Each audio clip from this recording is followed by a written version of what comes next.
the news that we'll talk about right now comes out of Gotham. And we learned that the doctors have indeed given the green light go. They have cleared quarterback Mike White.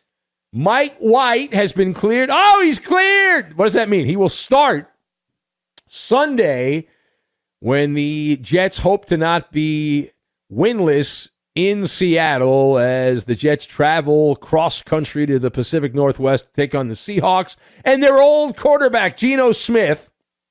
Wouldn't it be perfect for Geno Smith to knock the Jets out of the playoff picture for all intents and purposes with a win in that game? But that's the matchup. Mike White will start that game against the Seahawks, and he has missed the last couple of games with broken ribs he suffered in a loss to the Buffalo Bills. White gets a golden opportunity here. The Jets have a path to make the postseason. And that path was helped because of an injury in Miami to Tua Tagovailoa. The coach of Gang Green, Robert Saleh, said that Mike White will remain the starter for the final two games. They're not going to go week to week. That had been the chatter from the head coach before, but instead Saleh says no for the last couple games, which sounds more impressive when you say rest of the season, barring an injury. A commitment that the Jets had been unwilling to make earlier in the season. They have decided to make it now. And White returns, and that means Zach Wilson. Remember how terrible he was in the game against Jacksonville this weekend? Zach Wilson has been sent back down the depth chart. Joe Flacco will be the backup. White, the starter, and Zach Wilson will be street clothes. He'll be in street clothes in that particular game. So let us discuss the question. Let's get right to it. Based on the headlines in New York City, they believe that this is the greatest move the Jets could possibly make. The question is Mike White the savior, the Messiah of the Jets? So I'm going thumbs down on that. Not thumbs up. I'm going thumbs down. I'm not buying it. I've got Australian Open, U-Haul, and Bewitched. And we will combine these three things together, and we are going to make no doze. So you stay awake all night, no falling asleep. So first of all, Mike White, who I will concede to my friends in and out of the media who do care about the Jets, Mike White has shown flashes of success with the team that plays in New Jersey. But those brief bursts of energy are not enough to have me convinced that this is going to end up with a Disney-like ending here. In reality, he is the best of a bad bunch.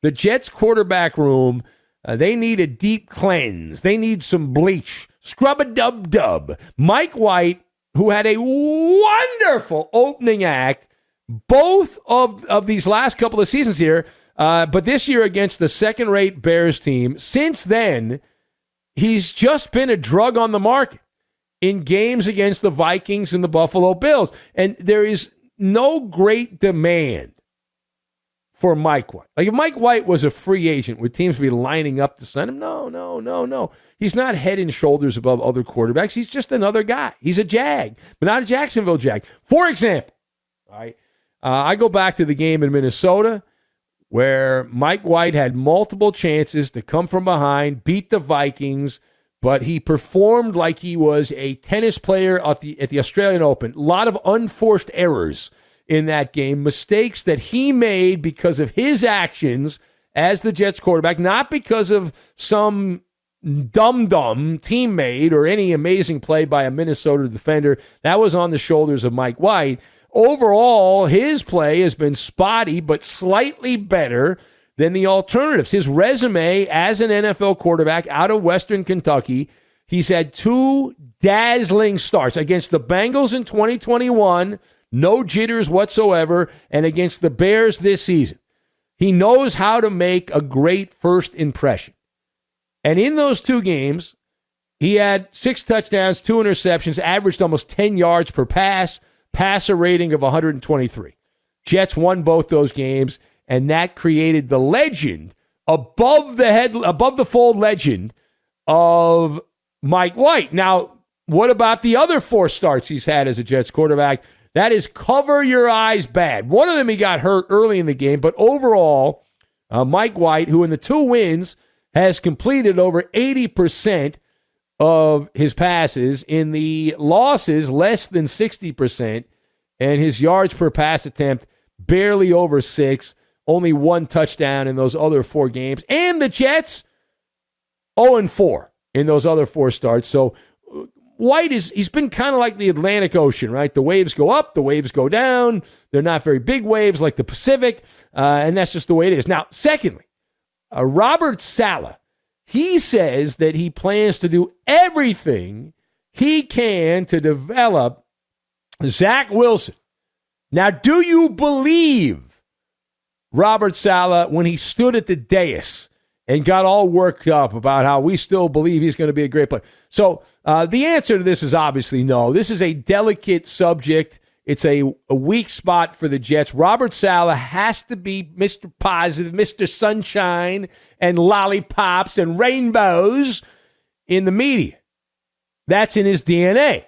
He's the cheerleader coach. That's why he was hired from the 49ers. You know, he's the rah-rah, way to go, whee! He's that guy. But we believe, and I think this is key in life, whether you're talking sports or anything, actions speak louder than words. If you're in a relationship with someone and they tell you how great you are and how wonderful you are, but they don't follow through with actions, they're phony, right? Actions are more important than words. I wish it was the other way around because all I have is words. Words, words, words, words, words. The bird is the word, and all I have is the word. All right, so the Jets franchise has let Zach Wilson know, let the world know how they feel. No ifs, ands, or buts about it. You don't have to be Jay Glazer to know that Zach Wilson is lost at sea. He is zonked as the Jets quarterback. He's been given the whammy. You know, you say no whammy, no whammy, no whammy. Stop. He got the whammy. Not only is he unpopular with his coworkers, the electorate is not happy either. And when you lose the teammates and the fan base, what else is there? It's time to call U-Haul up, make a reservation. If not U-Haul, since you're an NFL player, contact Moving Man Matt there in Boston. And I think he's going to have to start working. He bought every Christmas present imaginable for his kids there. So he's going to have to get back on the road. You can hire him, and he can move you to another location, some outpost out in the boondocks of the NFL. It's not working out. And Zach Wilson's been not only a quarterback, he's been god-awful. Very awkward. Very, very awkward. The kind of a quarterback you wish was out of stock. And the day of reckoning has come here for now, and another one will happen in the offseason. We imagine by the NFL draft, Zach Wilson will be offered. You can have him for a conditional 3rd-round pick and a 6th-round pick, and Zach Wilson can be yours. Buy low and sell high if you're another team. If you're the Jets, buy high and sell low. All right, final thought. So how does Zach Wilson's complete failure, everywhere you look, he failed, how does that impact the future of NFL quarterback hopefuls coming out of college? So it is a cautionary tale. I would like to sit here and say that this will change everything, but so many people in the NFL have blinders on. My advice, unsolicited advice in the middle of the night on the radio waves, don't be bamboozled. If there's one thing you take away from Zach Wilson, don't be bamboozled by pro days. The New York Jets were caught in the crossfire. They were so excited. They were smitten kittens, infatuated. Back in March of 2021, Zach Wilson showed up to his BYU Pro Day and had this electric arm. Oh, he's so good. Oh, my, I can't believe it. Pinpoint accuracy. The power. Oh, the power. He looked like a cross between Aaron Rodgers and Patrick Mahomes. And he had one throw in particular. And if you follow such things, if you're as warped as I am, and I don't do a lot of monologues on pro days, but we talk about it because it's the thing to talk about in the month of March.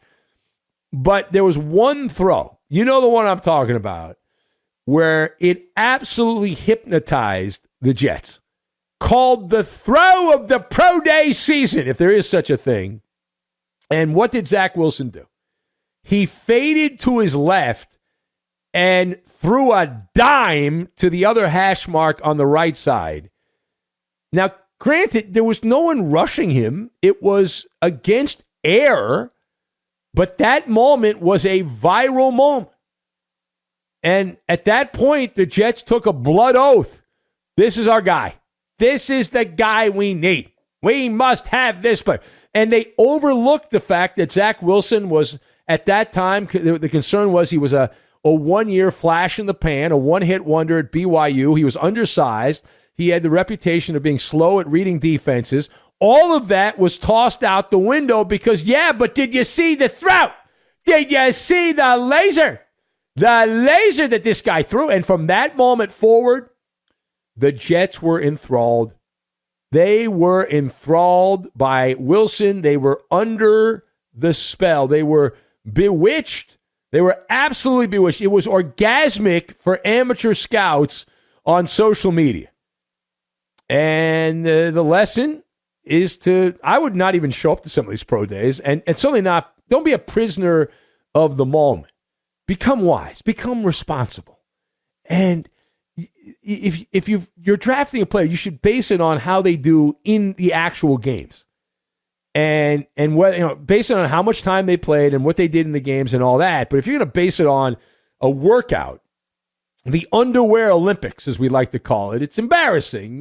But the Jets, I'd like to say that this will be a teachable situation, but everyone in the NFL is very stubborn, and they'll say, no. It didn't work out for Zach Wilson. But this next guy, whoever quarterback X is in the future, that guy, it's going to be so good. Oh, it's going to be amazing. Yeah, okay. I'm sure that's going to be the case. It is the Ben Maller Show